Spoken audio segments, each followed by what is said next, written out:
Hello everybody and welcome along. This is our final WeatherTech SportsCar Championship action of Super Saturday. How about we set the grid for the TireRack.com battle on the bricks tomorrow? Oh, all right, that you've twisted my arm. 2.5 miles near enough, 3.9 kilometres, 14 corners of a circuit that looks pretty simple on paper, but you don't race, neither do you qualify on paper. The Indianapolis Motor Speedway, well known for the 2.5 mile oval on which down through the years we have marvelled and absolutely screamed and oohed and ahed at the performances in the Indy 500. Just outside Speedway, Indiana, the racing capital of the world.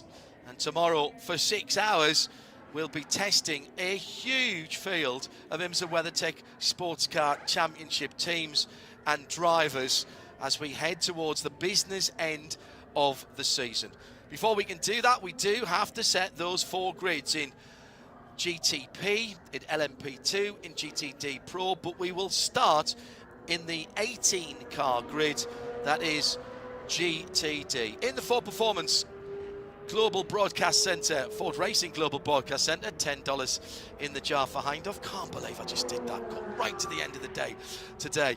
In the Ford Racing Global Broadcast Centre, I'm John Hindhoff. Alongside me, Indianapolis native and student of our sport, an excited commentator, as I am, is Ryan Marine. On home ground this weekend, 4 15-minute Fast and Furious sessions, and we've just had a really great Michelin Pilot Challenge event that finished up with a 15-minute dash effectively. We've got 4 of them now to set the grid.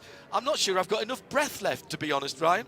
Well, let's find out together. I'm right in the same boat, and I think as much as you are looking forward to this and I'm looking forward to this, I'm not sure anyone more than the drivers that are about to go qualifying are looking forward to this, because for the first time all weekend, traffic won't be a major concern. It still might be somewhat of a concern, especially in GTD with those 18 entered cars, but we talked about it all through the 2 practice sessions. Traffic density at its highest of the entire IMSA WeatherTech SportsCar Championship season right here at the Indianapolis Motor Speedway.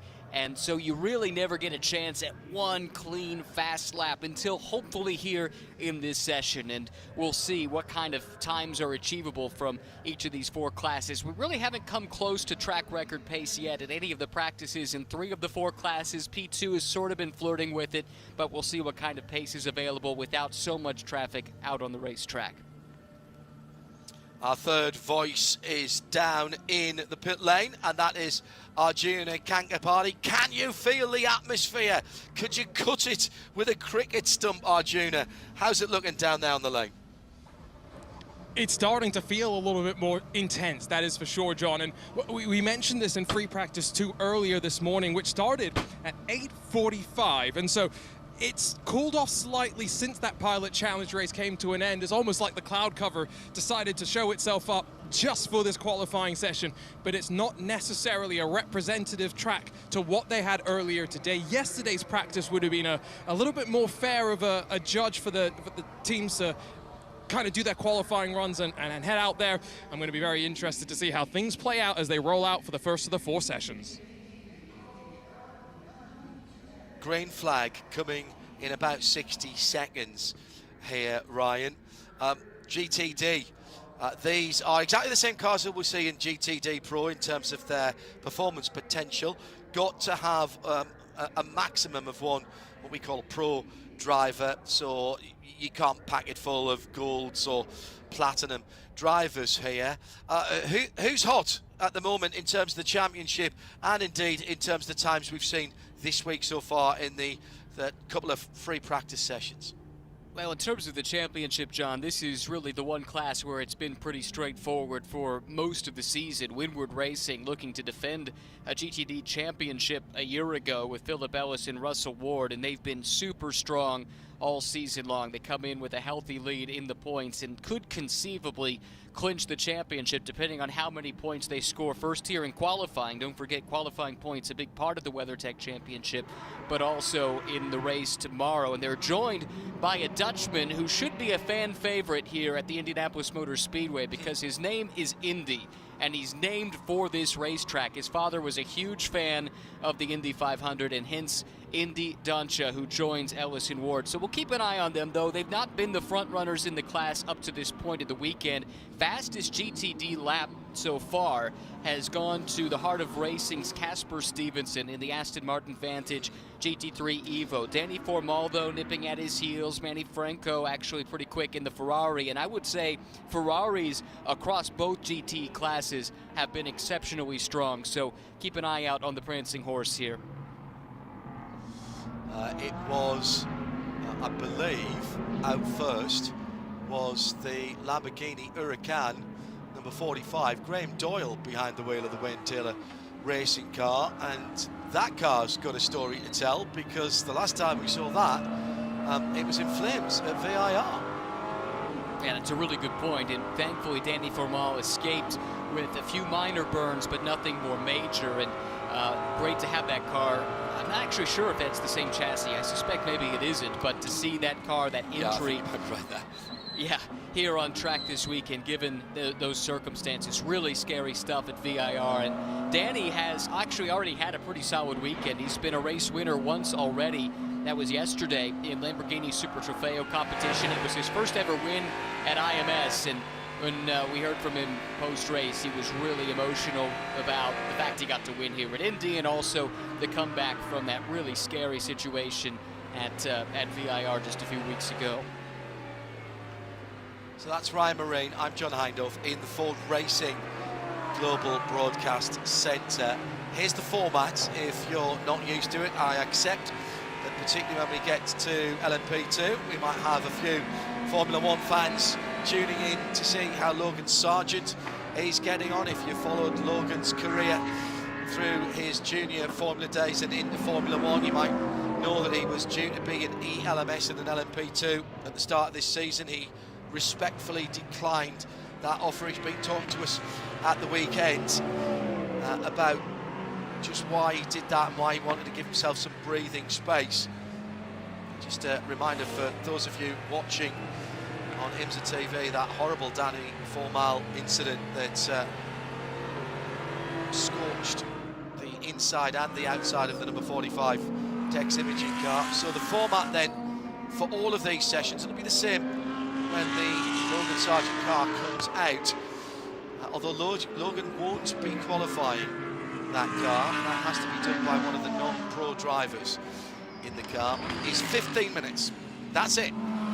15 minutes. You set the fuel, you pat the driver on the head, and you send them out. You can, if you wish, this is fairly new actually, it used to be just basically send them out, you can change tyre pressures. Can't make any adjustments to the car, but you can put a second set of tyres on if you wish. Most people don't until we get to the very front of the field, the GTP cars. So you've got, if you're waiting for Logan's car, just stand by. You've got a couple of sessions first to get used to this. Already got a penalty, so a drive-through for Frankie Montecalvo. I suspect he was moving too early in the Lexus RCF GT3, number 12 car. Now, as I said, these cars in performance terms are absolutely identical to the next class that you'll see. Just the driver categories are different. We tell them apart here in IMSA by the fact that these cars have green number surrounds, so green number squares there. It's green on the top of the windscreen, on the door mirrors, and on the rear wing end plate. So the green is for GTD, basically a Pro-Am class if you want to put it that way. The GTD Pros, all those bits that I've just talked about, they're red. Okay, so by the way, if you want to ask any questions of Ryan, myself, or Arjuna, all you have to do is drop us a note and come straight into the Ford Racing Global Broadcast Centre if you use our X account, which is at IMSA Radio, formerly Twitter. So send us a note on there, at IMSA, IMSA Radio, RADIO, one word. And we will do our best to answer any questions you have today, or indeed moving into the race tomorrow. Till Bechtelsheimer for Gradient Racing. Nice to have Till back. Till, the man who saved Lola cars in Huntingdon, at about 12 miles from my abode in the UK, down the A14, and the technology centre with the wind tunnel still there. They've got a satellite operation as well, one of the business parks outside Silverstone, which is about 25 miles the other way from home base for me. Till fastest at the moment with a 25.8. Quite a few drivers coming back this weekend, Ryan, because this again, it's part of the Michelin Endurance Cup, so mostly 3 drivers this weekend in the GTDs, including Lila Wadu Dusselier as well, back for EF Corsa. But nice to see Till and 1 or 2 others back this weekend. Yeah, my understanding is it's a requirement to have 3 drivers in this class, right, same absolutely. for LMP2, and you have choices in these 6-hour races here in Watkins Glen if you're a pro class, let's say, so GTP or just GTD Pro. Those you see a mix of 3 and 2 driver lineups for races of this distance. But yeah, you're right. We do see some names returning. In fact, a couple of them are even in this qualifying session. So it's put Jake Walker in the spotlight. He just raced in the Michelin Pilot Challenge race, part of the Endurance Cup lineup, Michelin Endurance Cup lineup for Turner Motorsport, and they've tapped him to do the qualifying in the number 96 car. Alilu Wadu is another one that falls into that category. And then there's a few entries that are only running the long distance races this year. So the 21 with Lilu Wadu is another example. So too is the Vanderster Racing Aston Martin with Eduardo Barrichello joining the lineup here for this weekend, son of former Grand Prix winner here at Indianapolis, Rubens Barrichello.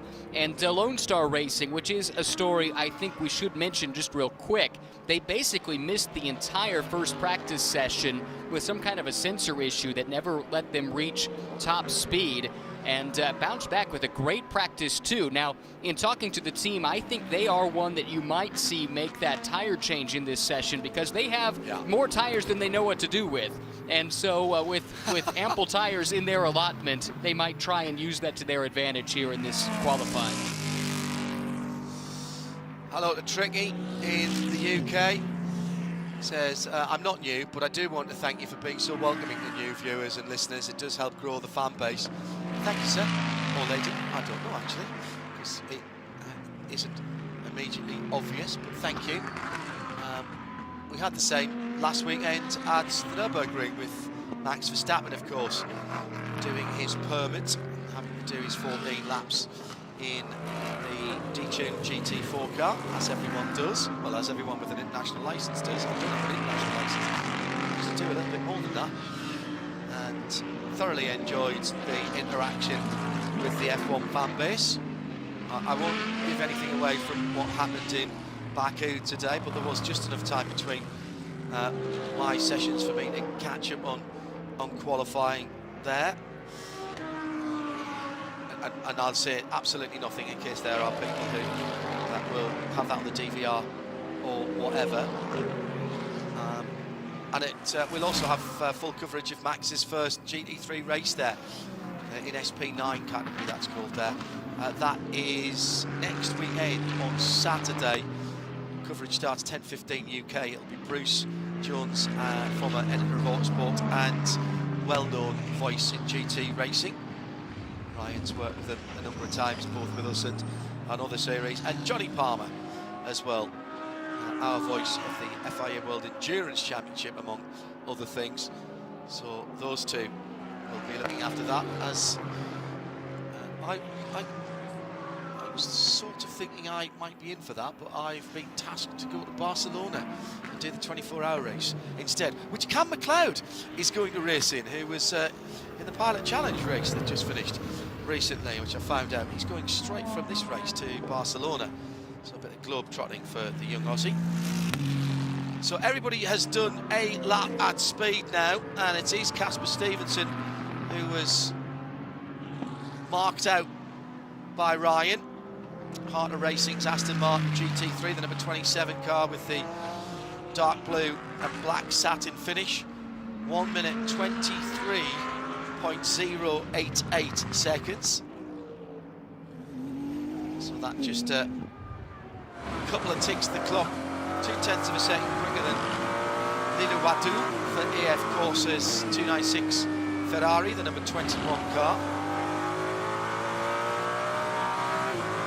Lynn Hodenius, Dennis, excuse me, for Lone Star Racing, continuing the excellent work for Lone Star Racing, considering how much track time they did lose. Lost an hour and a half out of basically 4 hours of racing, an hour and a half, an hour, and they missed the first hour and a half. It's been playing catch up. Then Russell Ward for Winward Racing. Keep an eye out as well for Onofrio Triasi in the 023. Again, if you're new to this, we've got a 21 and a 021. They are different numbered cars. Two Triage cars, a 021 and 023. The 21 is the AF Corsa car. They are different colours, so it does help a little bit.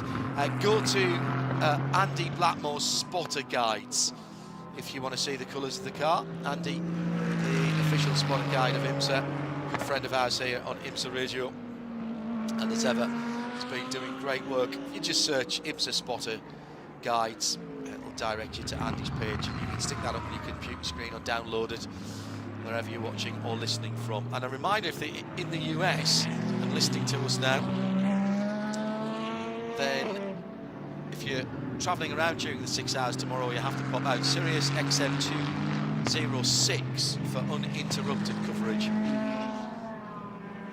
We can't broadcast the international feed here in the US. That will be handled for you by our colleagues at NBC Sports, who'll be covering it from up at Concord and NASCAR Productions. And you can follow them on NBC at various times tomorrow, but the whole race will be on the NBC Sports subscription service Peacock. So dropping in and out of big NBC, the network channel, as I say, on the subscription service at Peacock if you're in the US, although you can still listen to us in the US, of course. So Casper Stevenson still for Aston Martin, AF Corsa, Lone Star. Looks like Frankie Montecalvo, yeah, he's just done his best lap, dropped into 10th position. I'm keeping an eye on the splits here. Can't see much improvement at the moment with 2 minutes to go. Ryan?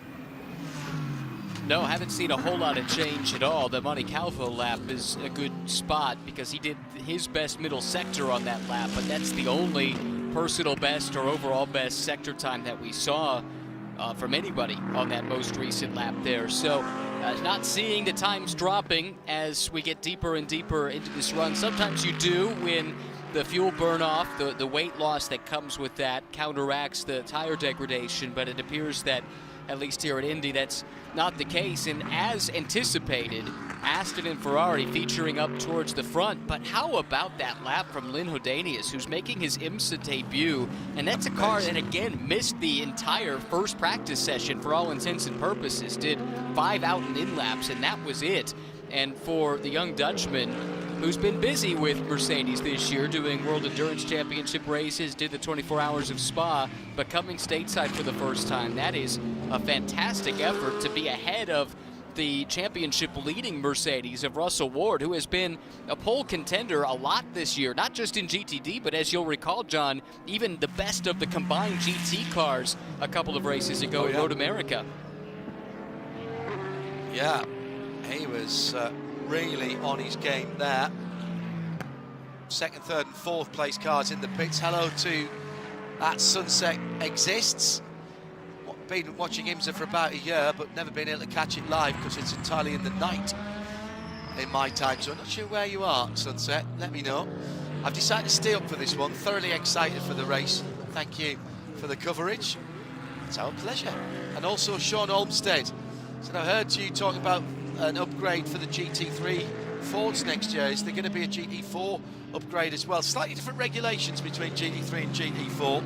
Ford told us at World Endurance Championship a couple of weekends ago at COTA that they would indeed be upgrading an Evo package, if you will, for the Ford Mustang, driven by and aimed at their customers, is what they said. No details of that shown at the moment for the GT3 car, but it will be the customer cars, the customer teams rather, that get that first.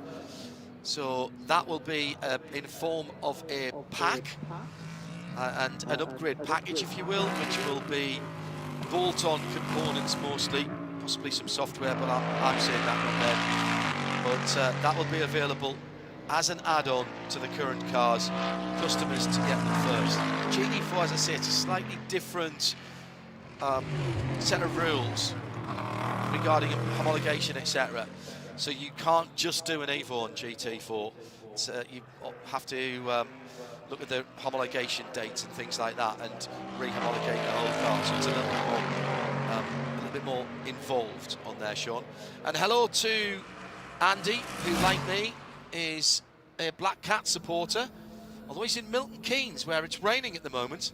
Another weekend of racing after being at Silverstone last weekend for the ELMS. Hello, Andy. Big match tomorrow against the Villa at the Stadium of Light, right in the middle of the race as well.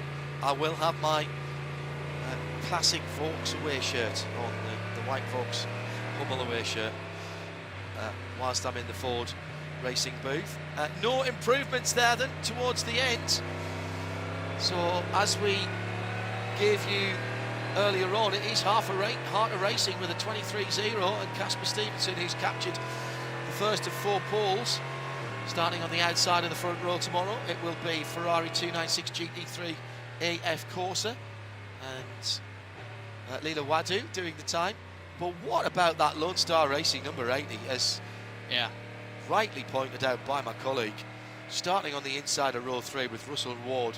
Not be too disappointed on the outside of row number 2. That is some going for a team that has been behind the 8 ball really since we started the second session. An hour and a half out of 4 hours of free practice lost there, Ryan.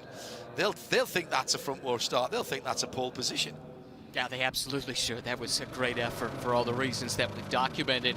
As far as Casper Stevenson goes, that's a first career IMSA pole for Casper, and he is one of 44 drivers in the field making their first ever IMSA start here at the Indianapolis Motor Speedway, and I believe it would be his first start in anything at the Indianapolis Motor Speedway. So really well done by him and by that team, and giving a little of history for Aston here at IMS, which the brand, as rich as its history is, has next to no racing pedigree here at the Indianapolis Motor Speedway. One time, a Cooper with a Aston engine was attempted to qualify for the Indy 500, I believe 1963, with Pedro Rodriguez, but failed to make the field, and that's about the only real long-term history for Aston at the Speedway, but that changes here today with this big pole. Ladies and gentlemen, if you can see me now, I am literally bowing and doing the I'm not worthy sign to my co-commentator. He's obviously been in the archive room of the newly refurbished Indianapolis Motor Speedway Museum. If you're here listening on the PA or on 103.9 FM, worth a trip, absolutely worth a trip. I got to see it before it was refurbed, and it's even better now. That's an extraordinary stat that you've pulled up there. I've been sitting on that one for a while. Sunset Exist is from India. Yeah, well done. Is from India, apparently, and staying up more often if they can. Thanks, Sunset, for that. Hello to Justin Henderson in the grandstands across from the pagoda, loving the coverage and happy as can be today. Justin Henderson and a friend or colleague. You haven't told me who you are, but I like the HRC and the Forza Motorsport Lamborghini shirts that you guys are wearing. Very knowledgeable crowd always here for any motorsport at IMS. At IMSA Radio, if you want to get in touch. So, Heart of Racing, Aston Martin, Vantage on pole position. There will be a couple of people up in Crewe in the northwest of England who'll be very happy about that. Sarah and Martin Rigby. Sarah is what can only be described as an Aston Martin super fan. And I know she'll be tuned in. So that is a tick. Now, we just have to wait to see how the Valkyrie can do. Let's go down to Arjuna and have a word with our pole sitter for GTD for the TireRack.com battle on the bricks tomorrow. It is Casper Stevenson. And his first ever pole position in the IMSA WeatherTech SportsCar Championship.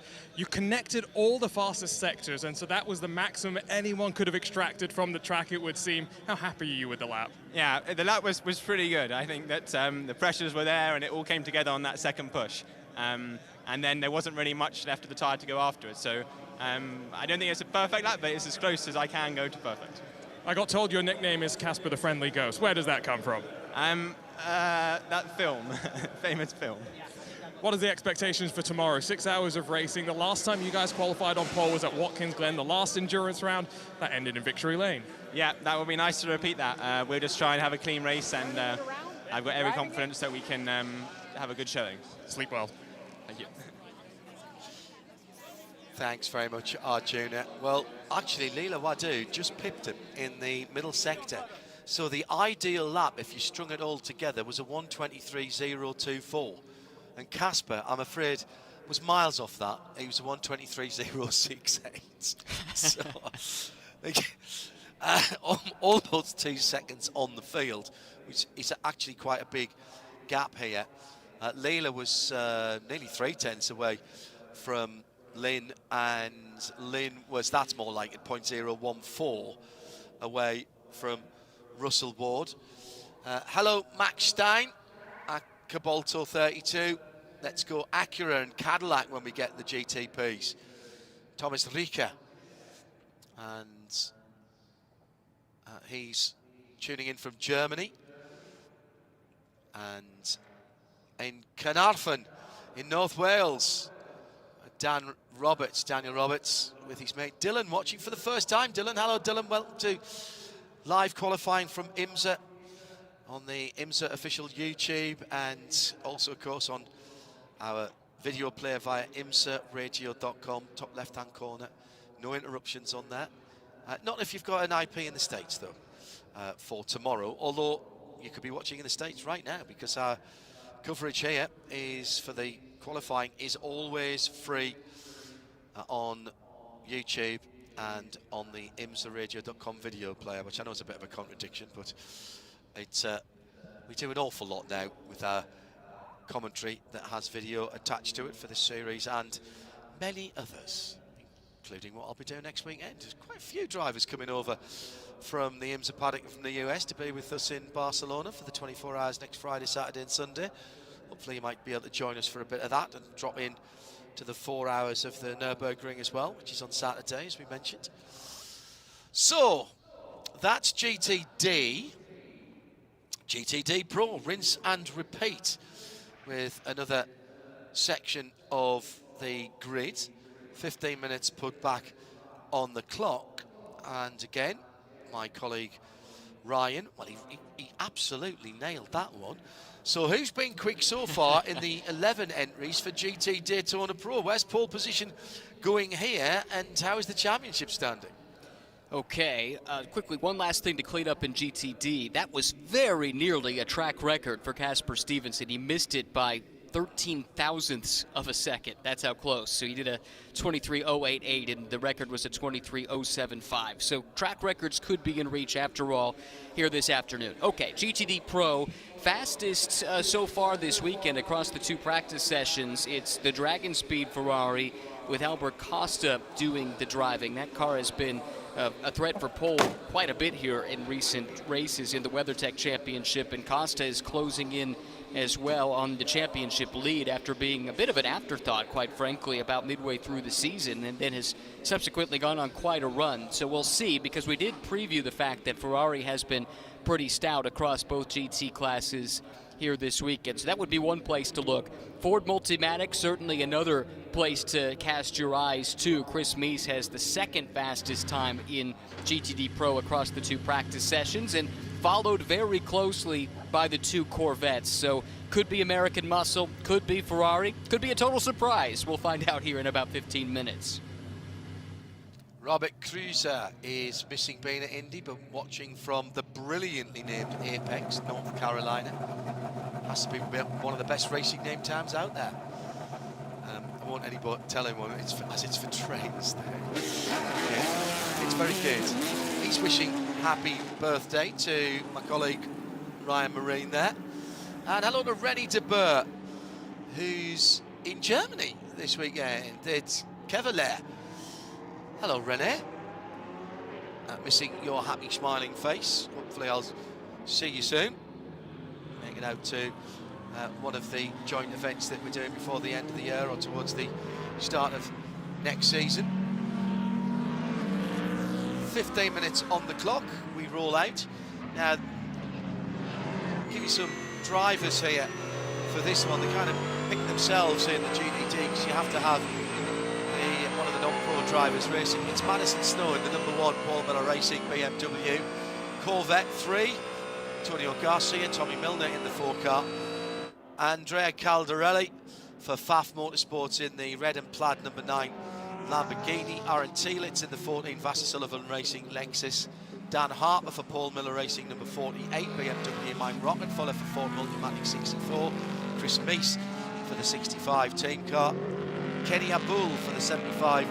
Well, it might not be Kenny actually. I think that was Mick Grenier's helmet I saw down there. Yes, it is. He's just left the pit lane for 75 Express. Lauren Heinrich for AO Racing in the 77 Green Dinosaurs, which is Rexy, the Porsche, and Albert Costa. He's been a bit of a star in qualifying for Dragon Speed and in the race. 296 car on a bit of a roll. The 296 to 81 on a bit of a roll at the moment. That's your 11 drivers in this category. Across the line for Mike Rockenfeller. Ford on a bit of a roll at the moment. Took their first Nürburgring Langstrecke long distance, long track series race last Sunday with Ford Mustang, and the first in 10 years for the Blue Oval. Dominic Schwerger and Uwe Alsen in the Ford GT in August 2015.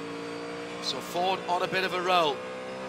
Mike Rockenfeller getting a nice draft down the infield straight Holman Boulevard from the back of Antonio Garcia in #3 Corvette. That might just help him there as he gets the car hauled down into the left-hander at turns 7 and 8. Car resplendent in the Ford Racing Galloping Pony livery. Already won at the Rolex as well. An absolute triumph of logistics and entertainment to take 40 Mustang Dark Horse R's to Le Mans for 2 highly entertaining support races, including one on Saturday morning for Le Mans 24 Hours.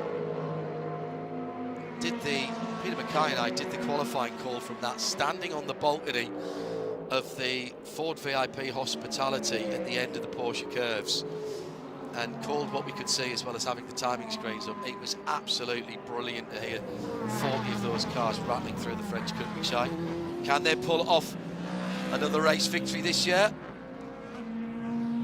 here at Petit Le Mans?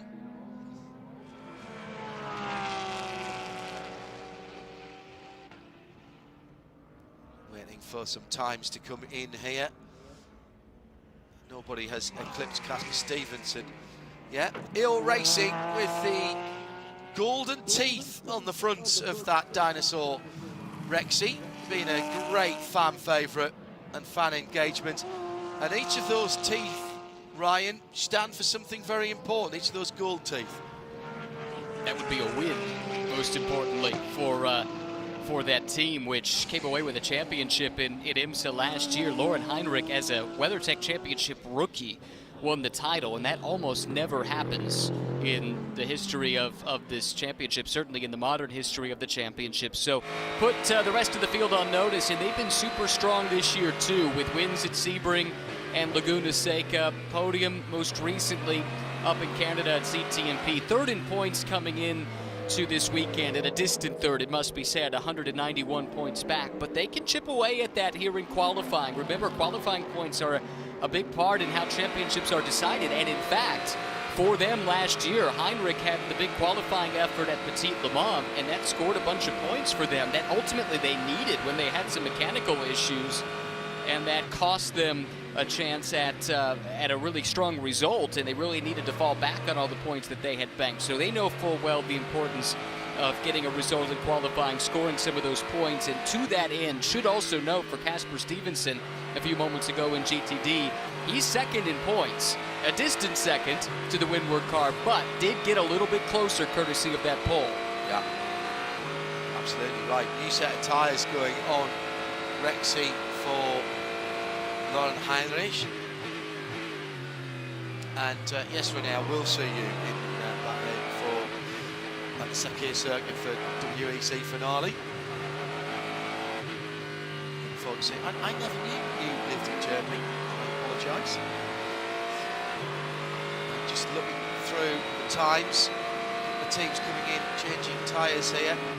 Chris Meese with the best GTD Pro time, still about half a second away from that excellent time put in earlier on for Harter Racing Aston. Chris dives into the pits, has time with just under 9 minutes to go to stick a brand new set of Michelin tyres on. No choice of compound here for the GTs, or indeed any of the classes here.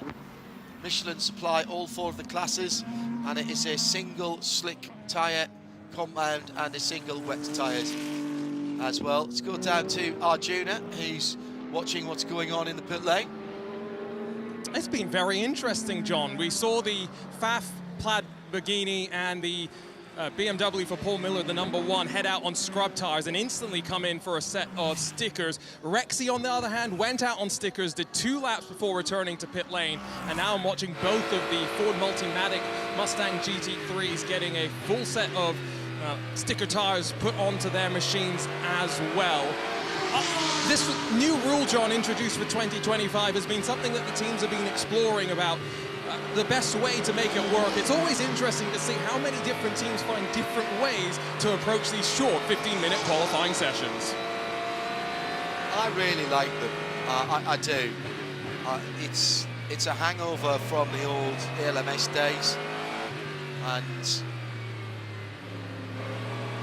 like many series, sports car racing used to have hour-long or 45-minute long sessions, and you get people not going out till the last 10 or 15 minutes and slapping a new set of tyres on. So we were making conversation for the first half or 2/3.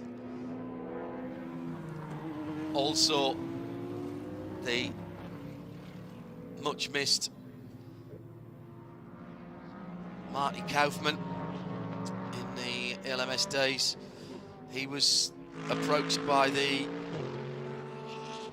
teams and said, look, you know, we do our last practice session and then we come back the next day often to do qualifying, or sometimes it's early in the morning we do our last qualifying session and then it's late in the afternoon and we don't really learn anything from that. Can we move them closer together? And Marty, who was race director at the time, said, the problem with that is you bend the car, you might not have enough time to put it right. And the teams reasonably said, well, that's our job to tell our drivers not to do that, so can we move it a bit closer? And I have a feeling this was at Rhode Island. It might have been Motul Petit Le Mans many years ago for the LMS. Maybe it was the short race in the springtime, a couple of times. Marty said, yeah, okay, we can do that. You know, it's our track time, it's our meeting, we'll reissue the timing. And they said, well, from it must have been the spring race, because they said, well, from the next race. He said, no, from this weekend, we'll move it forward. We'll do it an hour or so before the race, or a couple of hours before the race, whatever it is. Put a couple of other series in between. Oh, we can do that. Yeah, of course we can do that. We'll reissue it. And that's exactly what they did. And it's been these 15-minute fire and forget, if you will, sessions have been Great addition, I think. Nothing worse than sitting around waiting for an hour. I'm old enough to remember Formula 1 when they did that, and I mean, effectively, they're doing something similar in Formula 1 now, shortening up the 3 qualifying sessions. Do a similar thing in some of the more long-distance races for the 24-hour series as well, where there's 3 sessions and 3 separate drivers have to take part. Well, that is an aggregate at that point. They only get 1 set of tyres and 1 fuel load, which is quite interesting. So you save your best driver to last, because they have to make the best of the worst grip on the tyres, which I think is quite interesting.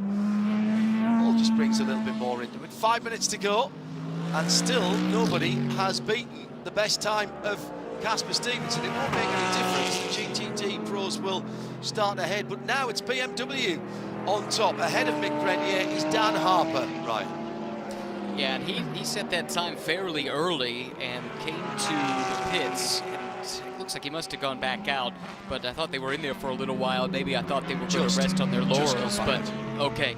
But evidently not comfortable to just sit there and wait to see if anyone can take the shot at them. They're a couple of tenths off of their track record, which interestingly, actually, GTD Pro's track record is not quite as quick as the GTD track record coming in. And again, we should reiterate that the 2 classes, really, the only difference is in driver lineup composition. It's not, the car pace potential is the same. A Porsche in GTD Pro, driven well, can go just as fast as a Porsche in GTD. So that's not a huge surprise. But just a moment ago, we did see Lauren Heinrich set his best lap, just jumped up to 4th in class, had a good middle sector, so he's got a decent lap going and doesn't need to find much. In fact, anything at all would jump him 1 spot. He is even to the 1,000th of a second with Andrea Caldarelli for 3rd and 4th. Wow. Such is how tight this field is here in GTD Pro.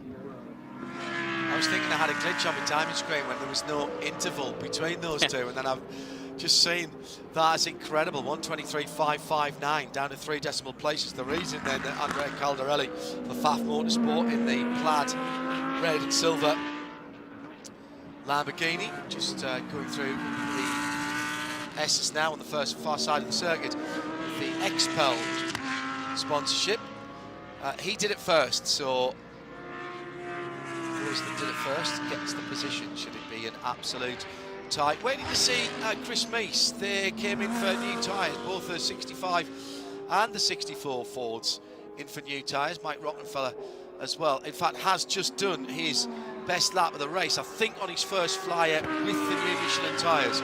So waiting to see Chris Meese come around. The Rockenfeller is just going through turn 7. Where is Meese on the circuit? Yeah, he's on Holman Boulevard as well, just coming through to turn 7 now. Immaculate work by our colleagues at NASCAR Productions, who, as I was speaking about, picked him up on the cameras. Big hats off to our camera operators. It's been a long day for them. Started at a little before 9 this morning, and they've had precious little time in between the sessions. So thank you, ladies and gentlemen. Also, all of our technical staff here at the circuit, back at NASCAR Productions home base in their sparkling new, huge production centre in Concord, North Carolina, just outside of Charlotte. And of course, on the radio side, the second there for Chris Meese, as we were highlighting him. It's 1:23.4. And also to Tim Gray and his team across in London, up in London, as we always say, making sure that the audio goes to the world on the world feed there as well. It's been Rob Lomas today. I think it's Rob tomorrow as well. So Rob's had a long old shift as well in South London, where our main control room is there for our radio broadcasting. Also, I should say a big thank you to Peter Mackay, who was helping out with the Porsches earlier on today. Arjun has done his shift as well as Ryan. He's not finished yet. You've still got the Lamborghinis to go after this one, haven't you? Yeah, sure do. And if yesterday's race is any indication, it should be a barn burner and a lot of fun. Some decent sector times coming in. We mentioned Meese jumping up to 2nd. Alexander Sims had been third. That bumped him down to fourth after he did a really good lap in the number 3 Corvette. That's the championship leaders and the winners the last time out at VIR. Dan Harper, though, not resting on his laurels at all in the 48 from Paul Miller Racing. Just did the best middle sector of anyone in this session. In fact, it's the best middle sector overall, and it's good enough to help him put in a new personal best lap at a 23.259. So that pads his gap, let's say, to second place Chris Meese as the checkered flag comes out. Still hasn't beaten Casper Stevenson's time in that Aston Martin, though, so feather in the cap of Casper and the Harter Racing team. That is a very well set up car, some 4/10ths quicker than anybody else in class, and still better part of 2/10ths ahead of the best of the Pro Class cars. So that is a massive feather in the cap of Casper and Harter Racing. They will, remember, start behind the 11 GTD Pro cars. Alex Sims puts his fastest lap of the session in, as predicted by Ryan Marine. Good enough for 6th overall, but that's 4th in class. So at the moment, outside of row 2, 123.5. As it stands right now, it's Paul Miller of number 48 BMW, starting on pole from Ford Multimatic Motorsports Mustang GT3, number 65. Then on the inside of row 2 would be the 75 Express Mercedes. Mick Grenier there in the AMG. And then Alex Sims, as I said, for Corvette number 3. Pfaff Motorsport on the inside of row 3 with Lauren Heinrich for AO Racing, 9 and 77 as it stands. And I think that is going to be all she wrote, to be honest, Ryan. Yeah, that's the end. I don't see anybody else out on a quick lap at this stage. So I think we know how the GT classes will line up pending post-qualifying tech inspection at the very least. And what a great lap from Harper. I think he would have been fine had he not even gone back out again. But they went ahead and did so, and he put in an even better lap, did get slightly quicker. So he does take the pole ahead of me, Grenier, Sims, Caldarelli, and Heinrich. But Costa down in 7th. That does surprise me. Yeah. Because that car's been fast this weekend. Ferraris in general have been quite strong this weekend. And that means then that he's behind a couple of those that he's fighting with in the championship, which means a marginal points loss. It's not huge in the greater context of things, but still that will make the pursuit of Alexander Sims in particular, along with Antonio Garcia and that 3 car, just that little bit more challenging with 2 races to go. So coming up next, another round dozen. This is the LMP2 cars, Le Mans Prototype 2 cars, the secondary class of prototypes. They happen to be all Orica LMP2 07 chassis. The engine is mandated to be Gibson. There were 4 manufacturers for the chassis when this class was conceived and when it first started some years ago. But somebody always builds the better mousetrap, and so everybody ultimately gravitates towards it. So it effectively looks like a spec class, but there are another 3 chassis that could be used. But there's a reason why everybody's using the Orica. They've produced, I don't know, it's 130, 140 of them now. And some of them old enough to be running in the historic classes here in the United States. For those of you following Logan Sargent, who is here this weekend for PR1 Matheson Motorsport, his is the number 52 blue car, and I would suspect it'll be Ben Pedersen who will qualify that, do you think, in this session, Ryan? I believe it, unless it's different for the endurance races, and I could be proven wrong, but I think it has to be the bronze that I know that has to be the bronze. You're right. No, you're right. So no, that would be Naveen Rao then. Yeah. Yeah, and actually that is an important distinction, because that's not true in GTD. So that's why we saw some silvers driving, and consequently there are no qualifying points towards what would it be, the Aiken Award, right, in GTD. But qualifying points do count towards the Truman Award for bronze drivers, which helps to provide an automatic qualifying spot for the 24 Hours of Le Mans, an automatic entry for Le Mans next year. So this qualifying session takes on a little added significance for those that are in pursuit of that title. Just having a look at the GTD Pro Qualifying. In fact, if we look at the GTDs as a whole, 18 cars within 0.8 of a second. Wow. In fact, I could go down to Vassar Sullivan, Aaron Telitz, qualified 19th quickest, 11th in class. He's 0.9 of a second away from pole position. That's 19 cars in that GT category in a, what's that, 84, 83, 84 second lap. 1 second takes you down to 18th. When we talk about small percentages, small changes, and how much those small margins, incredible. I'm indebted to Robert Cruiser for spotting that as well. Don't forget you can follow along on the Alcamel timing if you look up IMSA timing Alcamel. And hello, Chris Lemon, who is at the circuit, baking on the hill at turn 1, he says, praying for a cloud.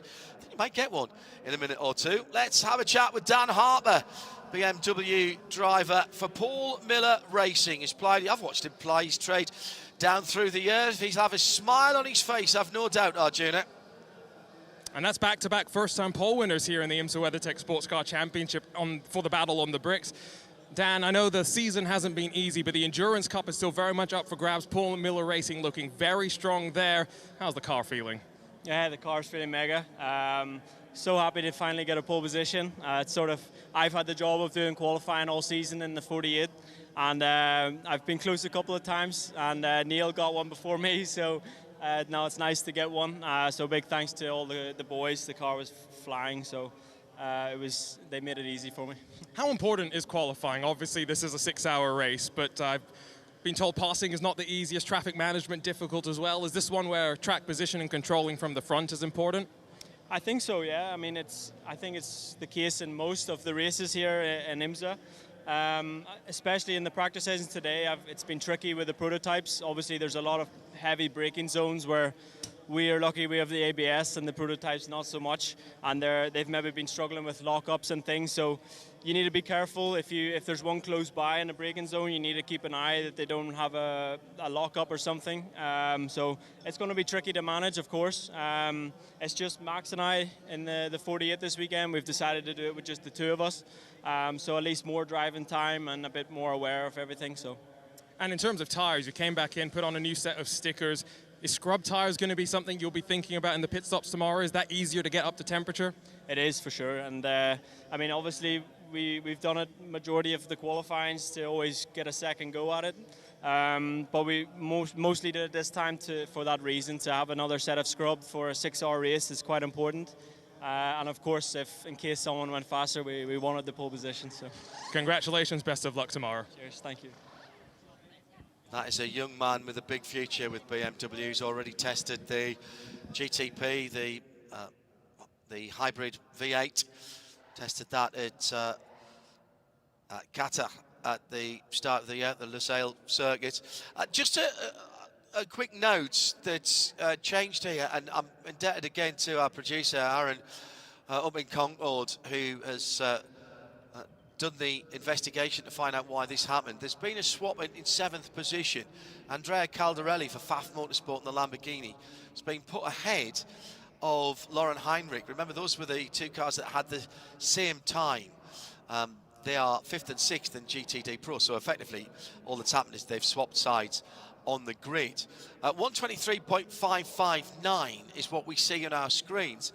There is a 4th digit which we don't see, which I didn't know. I've just learned that from Aaron. So that has been employed here, Ryan, by Alcamel, and apparently Andrea Caldarelli was 10th, 100,000th, millionth, I don't know, whatever it is.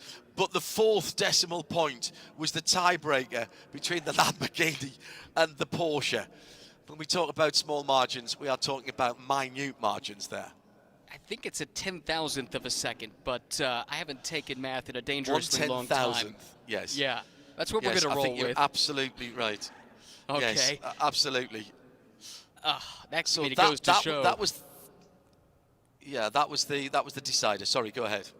Just goes to show how competitive it is, and it's a pretty short lap here at this track. Maybe not the most technical of circuits that we go to as well. So typically you do see really condensed fields, really small margins, no matter what you're talking about, whether it's Indy cars or sports cars, even motorcycles when they raced here tended to be that way in qualifying. So not a surprise to see it really close, but man, when it comes down to a 10,000th of a second, then you know that, it is super, super competitive. LMP2 is up next, and for the first time, we need to mention the fact that there were some penalties in practice that do carry over to qualifying. None of the GT cars were affected by this, but 2 LMP2s were. They were adjudged to have initiated, let's say, some contact that the race control folks did not like, and so consequently they will lose their fastest lap of this session. Number 1 is the 11 car, TDS Racing, which has been super fast, 2-time defending race winners here at IMS, we should add, and the other is the 8 car, I believe, and I can't remember off the top of my head who that is. So there will be 2 that was Tower. Right, quite right. And that's it. That was Sebastian Bourdais that ran up the back of somebody, if you remember. Yes. So in one of the free practice sessions. Those 2 cars then will have to have 2 fast lap times effectively because they lose their quickest one as a consequence of bringing out red flags in those earlier practices. And that is the key point there that Ryan is mentioning. Again, if you're here following, watching or listening, following Logan Sargent, his 52 car PR1 Matheson Motorsport will be driven by Naveen Rao. He has to qualify it as the bronze category driver. If by your actions in any session you instigate or the requirement of a red flag on the circuit, so if you crash your car and it brings out a red flag, if you run into somebody and they crash the car and it brings out a red flag, if you run into somebody and it takes a big chunk off their car and they leave debris on the track, or you do, then you're going to lose your fastest lap if the red flag comes out. Each individual incident is looked at as a single entity. So, for example, we did have a red flag for the number 4 Corvette as off. Oh, now this will be 2 laps. I was about to go on and say that.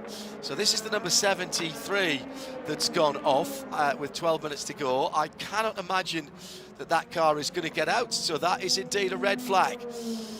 I'll finish what I was saying about practice sessions first. The number 4 Corvette had an oil leak. And they pulled the car up, and that caused a lengthy red flag, actually. But that was ruled force majeure. They didn't do that on purpose, and we needed a bit of clean-up. So they didn't lose it. But hitting somebody, going off yourself, causing an incident, then that does. Now, and this is a perfect illustration of this with the Pratt Miller Motorsports car with Chris Cumming on board, the Canadian driver. Very unusual for Chris to drop it, actually. If you cause a red flag in qualifying, and at the moment the clock has not stopped, you lose 2 fast laps. So there's quite a few fans of other series who really like this. It does mean that you can't play any tricks if you've grabbed yourself a pole position and then decide to park the car somewhere, or maybe run it gently into a barrier at Virage Anthony Nogues, for example, at Monaco, sort of thing. And I heartily agree with it. It seems harsh, but the idea is actually not, I think, in terms of tactical use of red flags, but just to make drivers think you can't just throw it at every corner and hope you'll get round. And if you don't, well, I've only stopped the clock, doesn't matter. Well, it does. It does matter. Thank you to our AMG safety team, Chevy safety truck on hand very quickly. Ford Performance, Ford Sport excuse me, Ford Racing, I'll get it right. Global Broadcast Centre, end of a long day is my only excuse for that. Ryan and myself and our junior down in the pit lane.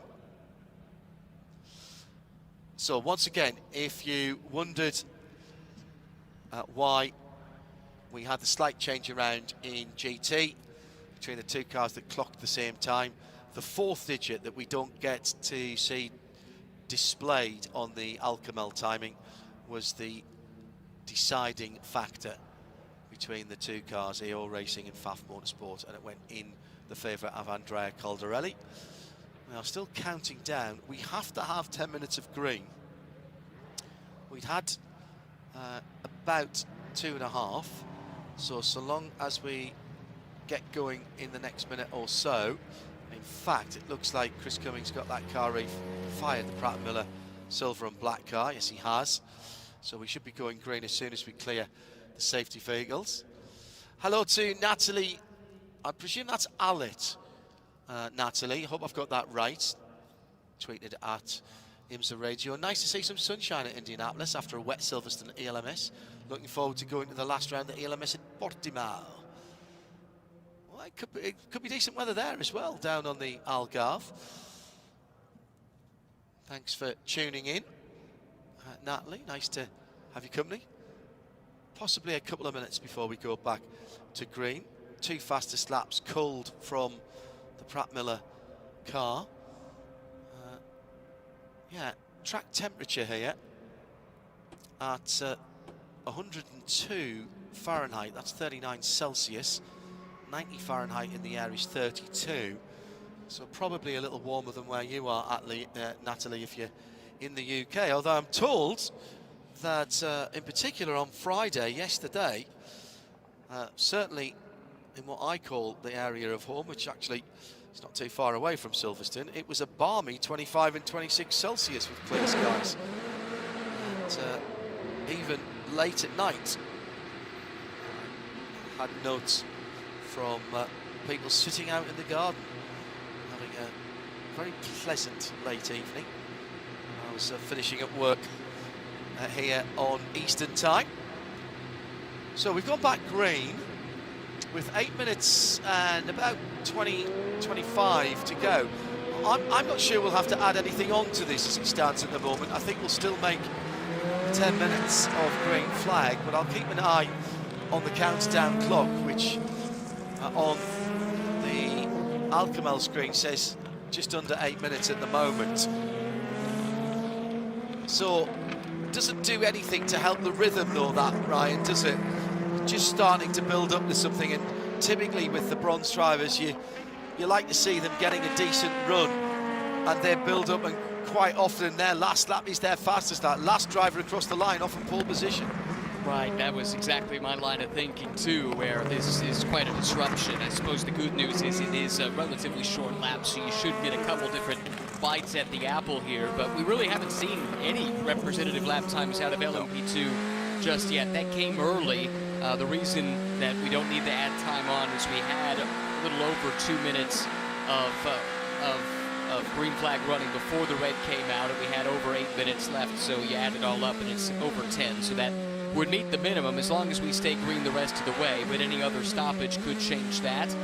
For now, though, we'll see if we can keep it clean and see who can put up the fastest lap here in LMP2 at the Indianapolis Motor Speedway. This is a class that had been flirting with the track record, but it should be noted it was probably the pros in these cars that were setting those times in the practices, and that's not by rule who we have in the cars here this afternoon for qualifying. That's a very good point. 6.5 minutes to go. Now, build up. It takes a real skill to switch on slick racing tyres. Some of these non-pro drivers are better than others, but generally speaking, they will get the confidence as the temperature and therefore the pressure comes up. And of course, that will be reflected in the starting pressures as well from the team. No sense in, if your driver's going to take 3 or 4 laps to get his confidence up, get their confidence up with the car, no sense in pressuring the tyre going out of the pits so that it'll be ready at the end of lap 2. So there'll be a bit of that coming as well. Also, and this is one lovely thing I like about these Michelin tyres, and this is a bit of a throwback to longer qualifying sessions here. Generally speaking, if we aren't interrupted, the very low percentage of performance drop-off on the tyres as we get towards the end of the 15 minutes is more than balanced out by the fuel load that you burn off. So the weight that you're burning off in fuel, the Michelin tyres are robust and consistent enough to continue to give you the performance. So that's why we see the times coming down. Luis Perez Compact 1:19.7. That's the first anywhere near competitive time that we've seen, and the first sub 1:20 in this session. But Perez Compact then in the number 88 AF Corsa LMP2, the first one to crack 80 seconds, Ryan. The fast times we've seen, just for reference, through 2 practices, we have one sub 1:17 lap time that was set by Nicholas Nielsen in the 88, interestingly enough. That's the same car as Luis Perez Compact, but it was their ace, Nicholas Nielsen, who set that time in practice too, a 1:16.989. A bunch of others clustered around the low 17s. So I think that's kind of what we're looking for, probably 17s, 18s would be on the cards here on low fuel for some of these guys once they get the tire pressures up and feel comfortable. One other element to that tire pressure discussion, remember the conversation, in a spin for the 18 as well as the 88. Oh, careful, boys. So the 18's the era car, Toby Lutke, and the 88 is Luis Perez Compact, who's already dropped down to 4th position. They both get pointing in the right direction and continue. Sorry, continue your thought. I've lost it. Oh, I remembered. Okay. Remember we heard Dan Harper talking about the fact that in the GT cars they do have ABS, and he has noted how difficult on cold tires it's been for the prototype drivers, LMP2 and GTP alike, in the braking zones. So let's keep an eye out for perhaps some struggles there. No contact between those 2 cars, but only just, as Toby Lutke was given room by Luis Perez Compact in the AF Corsa number 88, the blue car. Which is a bit confusing because that blue colour is not a million miles away from what ERA have been running in the past. They're in a black and highlighted green coloured car. I think Toby just had to pinch turn 7 a little bit on the way in. Maybe took a tiny little bit too much speed in. The one thing that he did very well indeed was getting on the brake pedal as he rotated, because that was the action that stopped him rolling backwards into Luis Perez Compact. Now we're starting to throw overhand with Stephen Thomas and then PJ Hyatt and now Dan Goldberg. Now we're getting down to business. An 18.5 by Dan Goldberg in the number 22 United Autosports USA Orica LMP 207. And that's more like it. It's a 10.5 ahead of PJ Hyatt in Spike, the Purple Dragon, the number 99 car. Dan, PJ, Stephen Thomas, all fighting for pole all year. Add George Kurtz into that. He's not quite up to speed yet, George, in the CrowdStrike Racing by Algarve Pro Racing APR car. That's the number 04, but George won't be out of that for long, I wouldn't have thought. No, I don't think so Nick either. Bull goes to the top. Whoa. Wow. Now that's a time. Half a second. Nick Bull, last year's winner of the invitation to the Le Mans 24 Hours. And Nick has found some time there in the number 2 United Autosport car. That is a statement. And he's not running a full season either. We haven't seen him since CTMP, and he's been bouncing between a couple of different teams. He actually ran that race for PR1 Matheson, so he's back with United here for this weekend, and we'll see if he can improve upon that. It looks like he can, because his first sector was even faster, putting together a really strong effort here for the United team.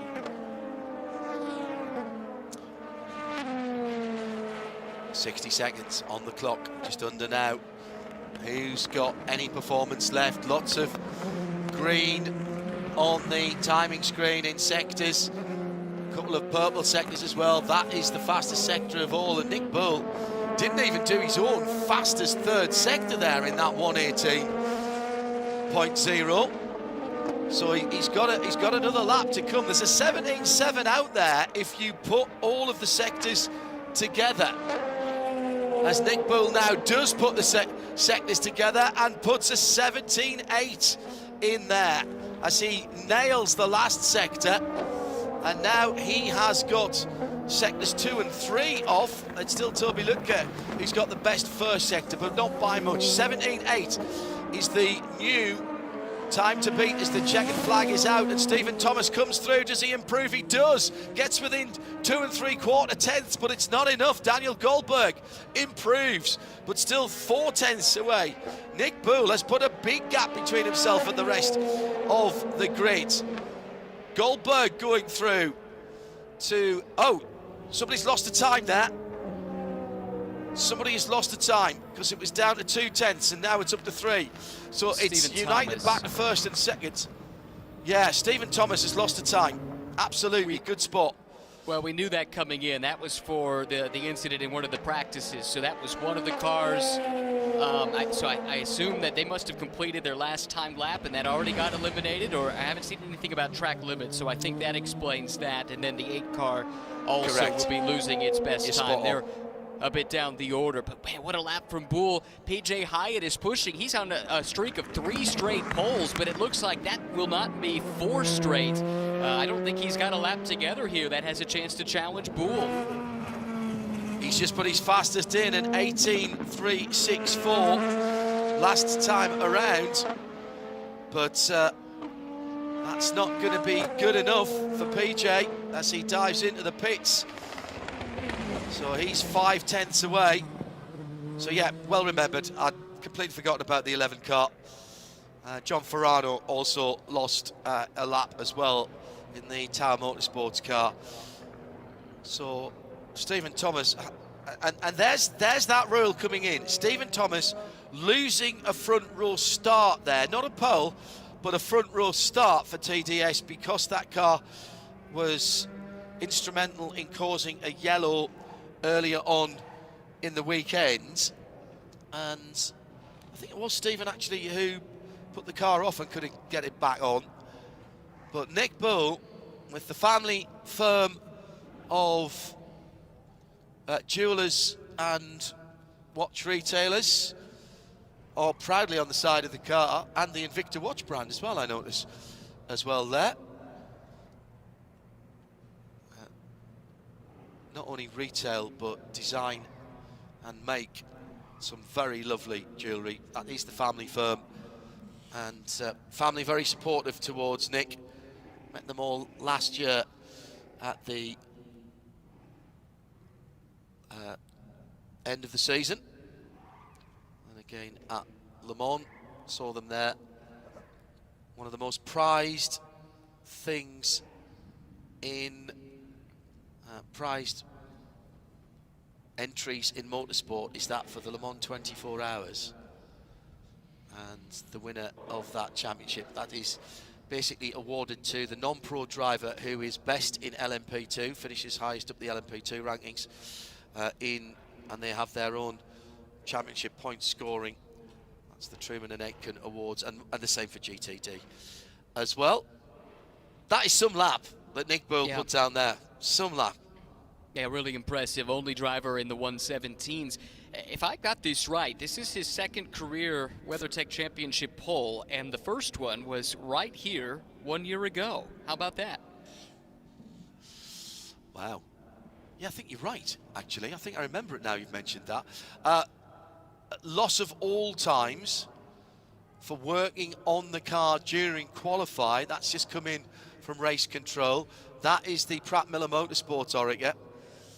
Now, Chris Cummins didn't have a great time anyway, but they've lost all of them. He got a 120.5, so it's not going to change where he'll start. He'll start in 12th in LMP2, but you're allowed to change tyres but not do anything else in the pit lane during those 15-minute qualifying periods. So that car will start dead last, 12th in LMP2. Although that does open up their strategy a little bit. They could perhaps put a different set of tyres on that car without any further penalty from there. Just a thought. Possibly change the starting driver as well, actually, because they can't be put any further back. Have to check the regs on that, actually. So a 1-2 for United Autosports USA, the 2 from the 22. They'll start on the front row for the TireRack.com Battle on the Bricks tomorrow. We'll have that for you with our Michelin countdown to green, kicking things off on the radio, and then bringing together sound and vision for you about 5 minutes before green flag. Nick Bull with his dad there, getting some congratulations from his dad. Big supporter, and Arjuna is down there with a bit of a fist pump. We reckon it's his second career pole, and his last one was here last year, Arjuna. It is indeed 12 months since Nick Bull was on pole position here at the Brickyard. A good lap in qualifying from you. Was there much more time for you to find? You know, I think I could have tidied up a few spots, but really to go out here and know you have like 2 laps to do it, it feels even better, you know? It's one thing to go out somewhere where you know you have 5 laps to get a clean one in, and this was a situation where you go out and you've got 2 times to do it.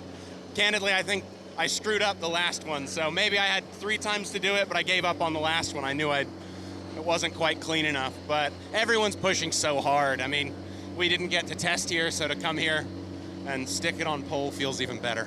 What are your expectations then for tomorrow? 6 hours of racing. Last year was weather affected, that's for sure. We're expecting maybe a bit of rain at the end of the race, but is the balance of the car where you want it to be?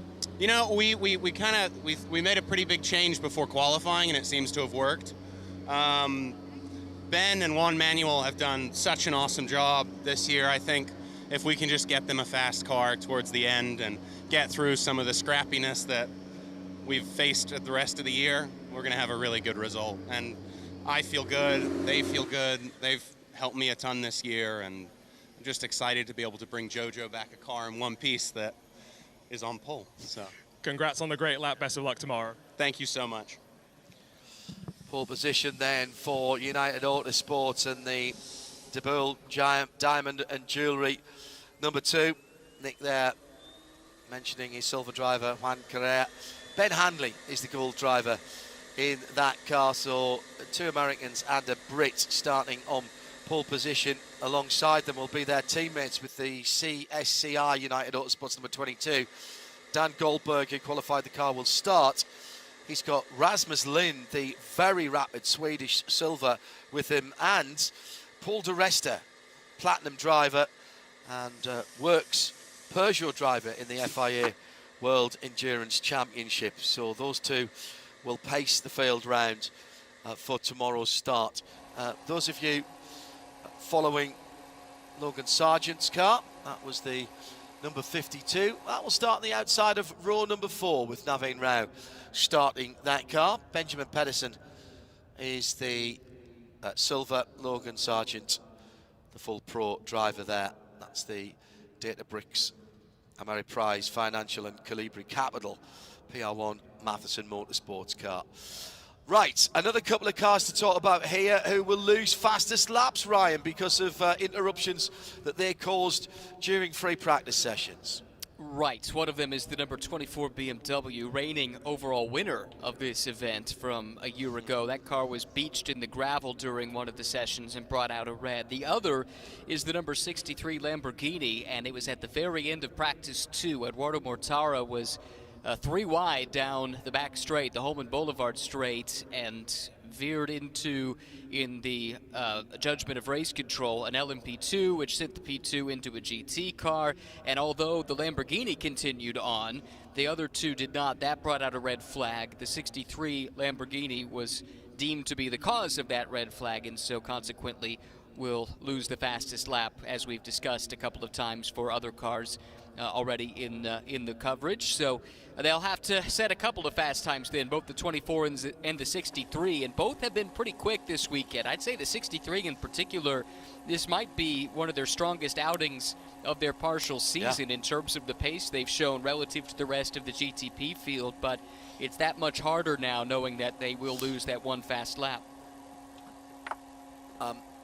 I don't think you said United Autosports number 2 in the last one, so you've got to redeem yourself here. You're 2 for 3 at the moment, 2 out of 3 at the moment.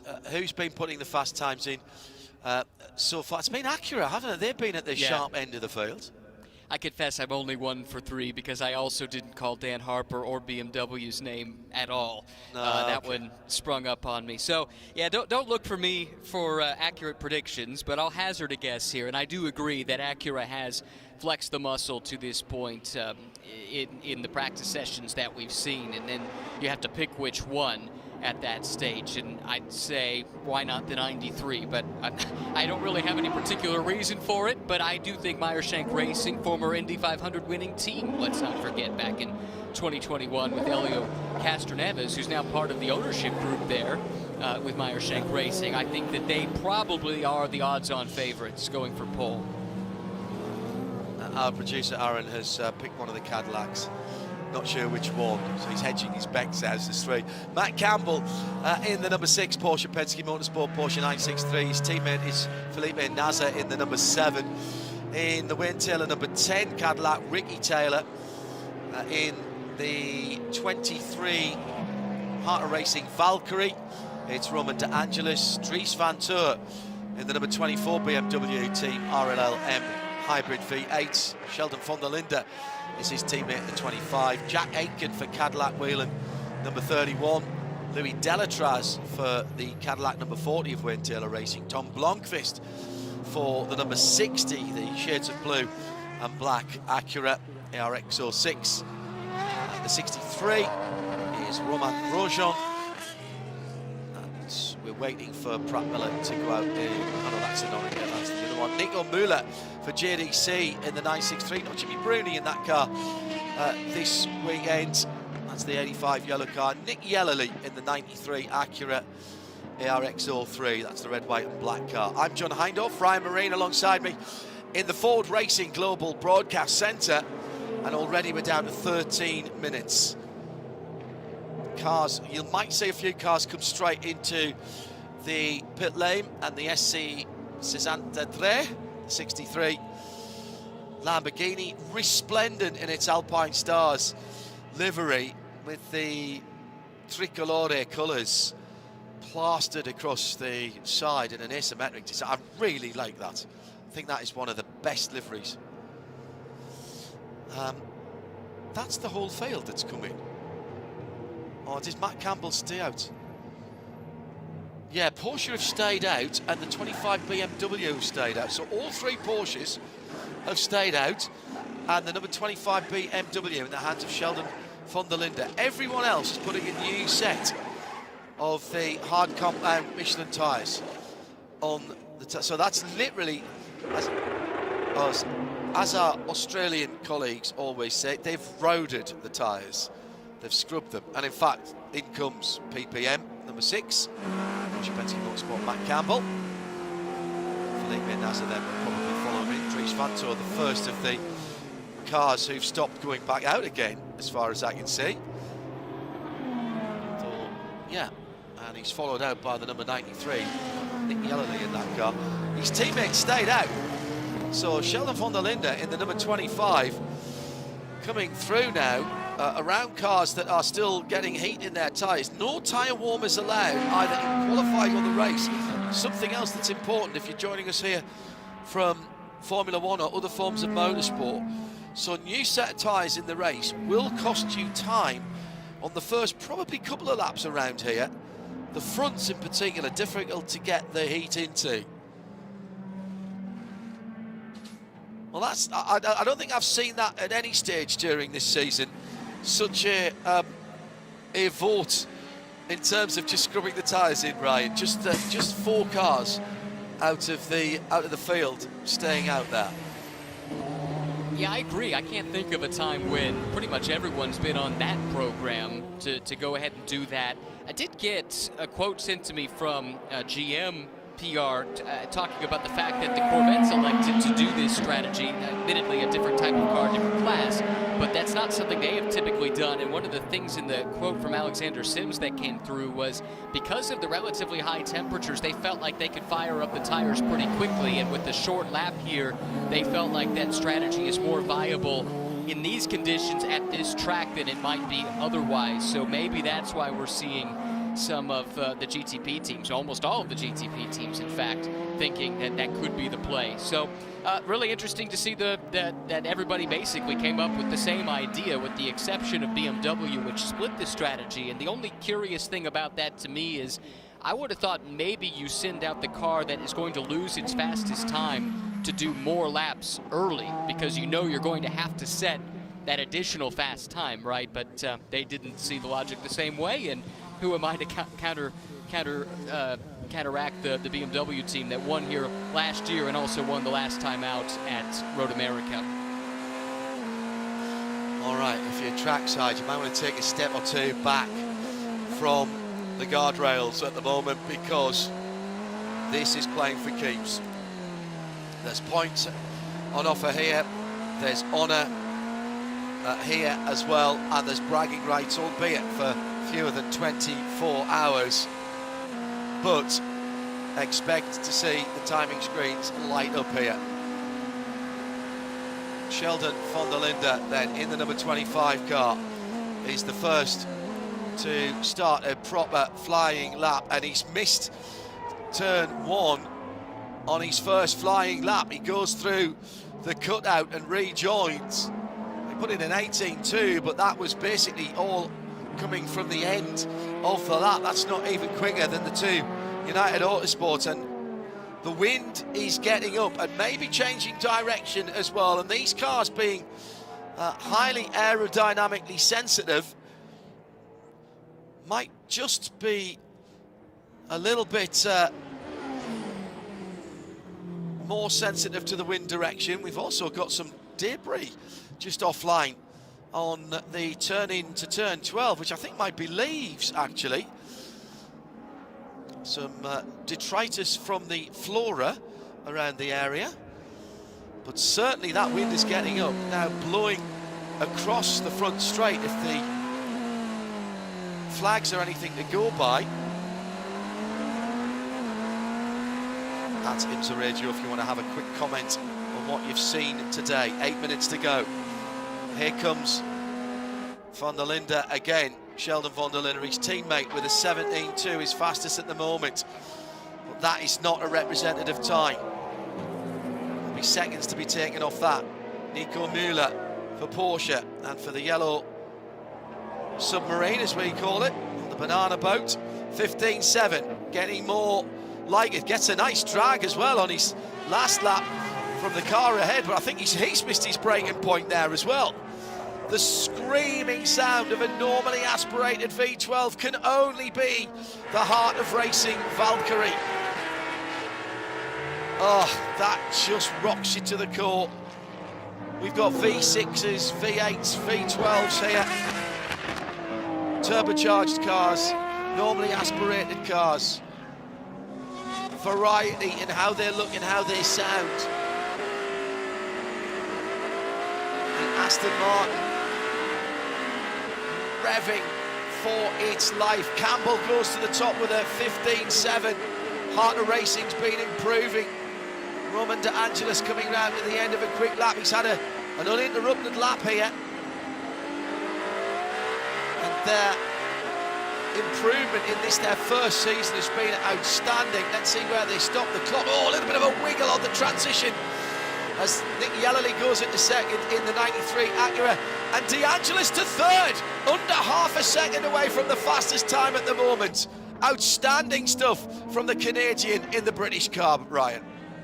Yeah, really outstanding. And, you know, we talked earlier about the relative lack of history for Aston at the Speedway. remember, this engine is built by Cosworth, and Cosworth has the 5th most wins of any engine maker in the Indy 500 with 10.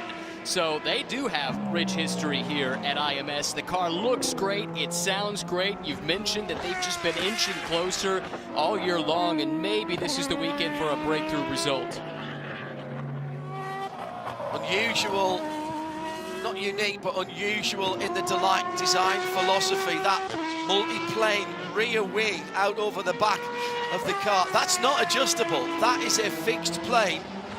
You're only allowed one adjustable aerodynamic device, and Aston Martin and Heart of Racing have made their decision to use the front end of the car as the tunable part of the car. The rest of the car they tune with things like ride height and rake, so that back wing doesn't move. There's no adjustment holes in the wing end plates. So you'll notice they're absolutely flat. There's nothing there like you often see in race car wings. It's all happening under the front of the car. That's where the adjustment is. Now, a completely different sound from the Cadillac.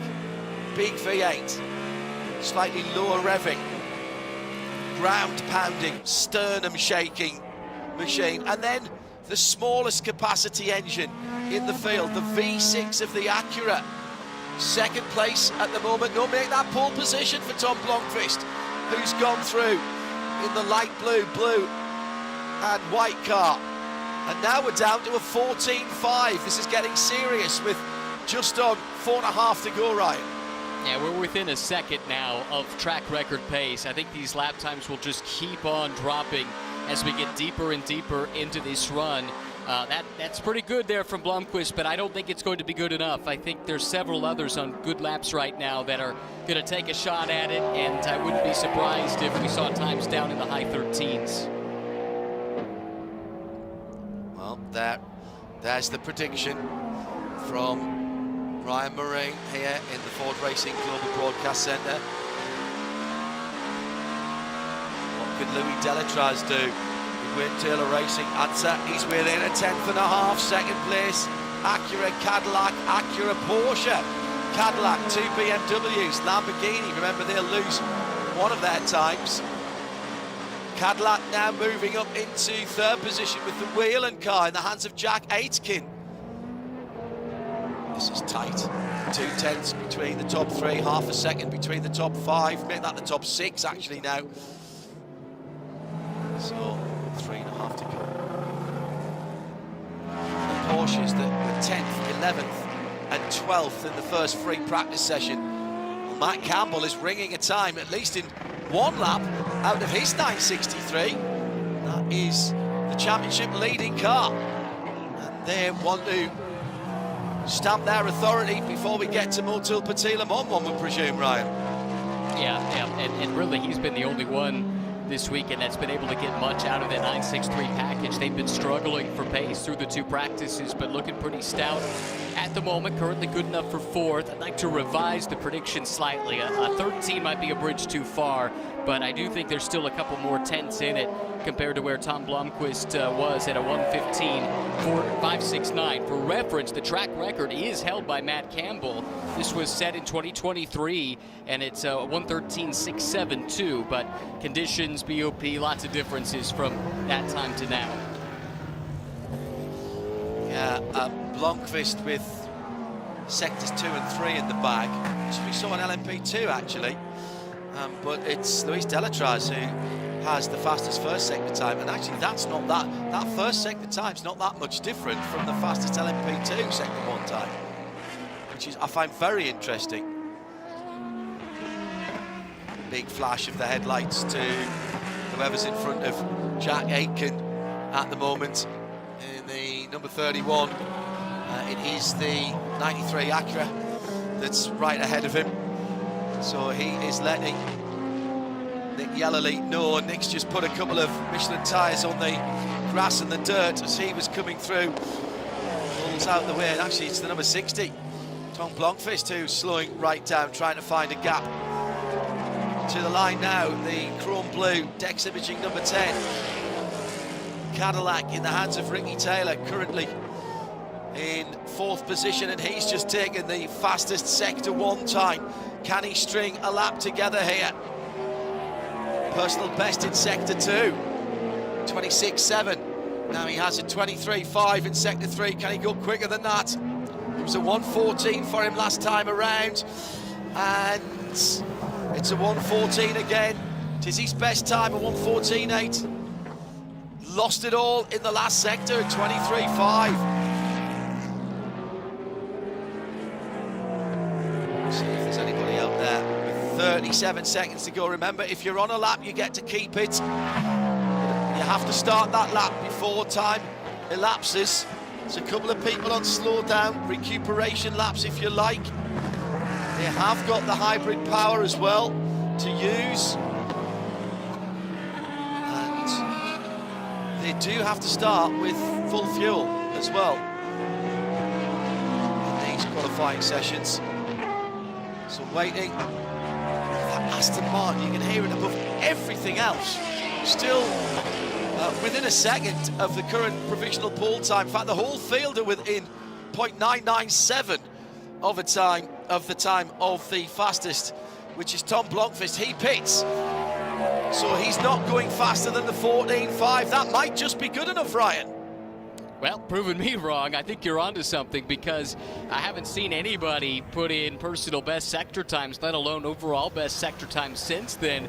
So Blomqvist might be safe, and it's only by a narrow margin, 41 thousandths of a second to Jack Aitken. What a great qualifying effort in the Cadillac to jump up to the outside of the front row provisionally. Cadillac sitting 2nd, 3rd, and 4th. That is a much-needed shot in the arm for them. It has been a difficult year across both teams, whether it's Whelen Engineering or the Wayne Taylor Racing crew, and to have 3 cars all right there together in the front 2 rows, that is a huge boost for them. Big shower of sparks from Felipe Nasser's Porsche 963 as he went across the time, didn't improve. 14.569 was the pole sitting time. Ricky Taylor aced the first sector with a 25.4. If you add those two, Tom Blomqvist's 2 best sectors in Sector 2 and Sector 3, there was a 14.470. So we're talking about a 10th, that's all. Sorry, yeah, we're talking about, yeah, almost exactly a 10th. That's all. So literally the blink of an eye there. So there wasn't a lot left on the table there. And with 0.041 between Tom Blomqvist and Jack Aitken in the best of the Cadillacs, I think we've got to say we've got an interesting run down to the first corner tomorrow when we go green for the TireRack.com 6 hours battle on the bricks. Tom Blomqvist, I suppose you could say he was a citizen of the world.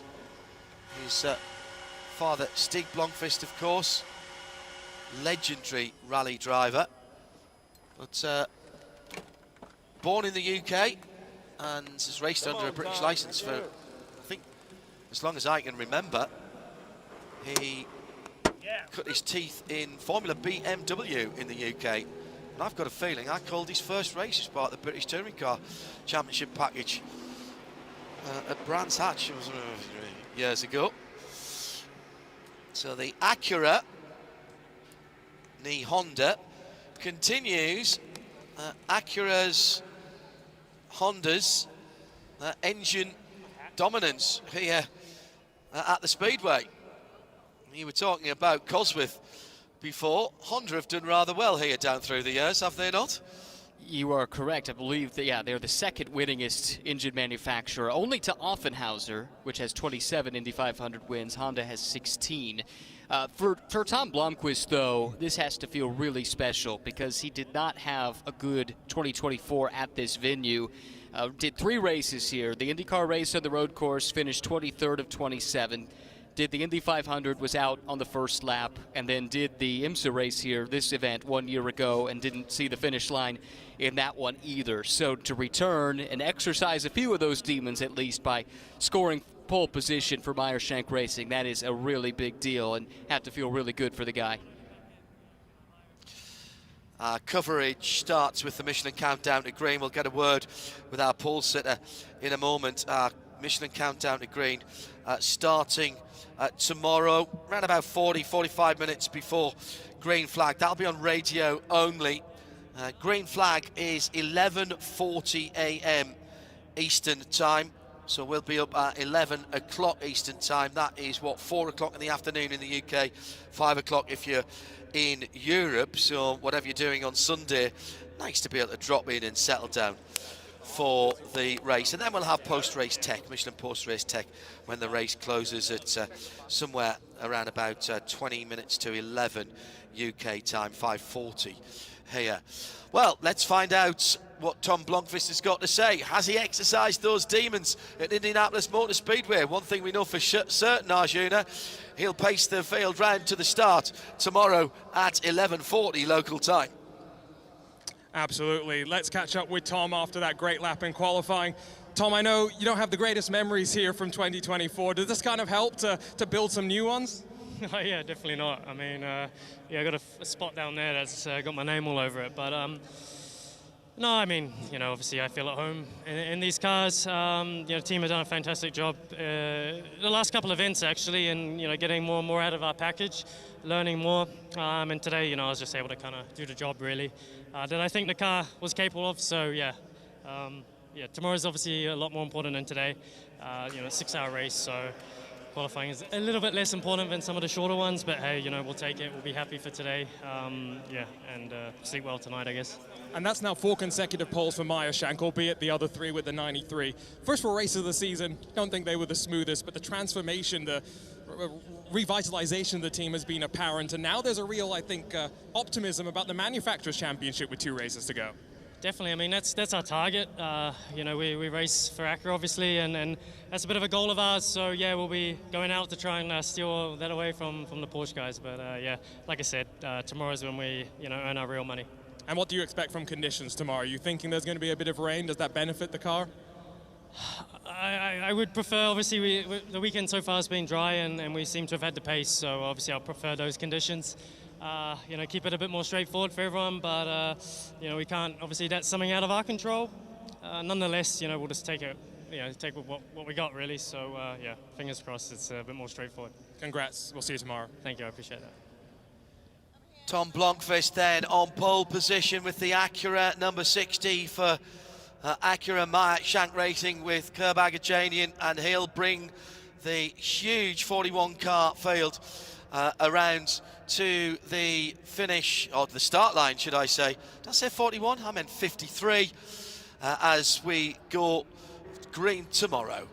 And Tom, still the youngest Formula Renault UK champion, 16 years old when he won it in 2010. I remember it well, thanks to Rob Lomas, our producer in London. For that fact, Aaron has kept us on the straight and narrow from Concord. And thanks to all of our production staff, to Arjuna and to Ryan. My name's John Hindorf. Thanks for being with us this Super Saturday. We'll bring you more from the Ford Racing Global Broadcast Centre tomorrow with the whole of the 6 hours live and bits either side. Have a good Saturday night. Bye-bye.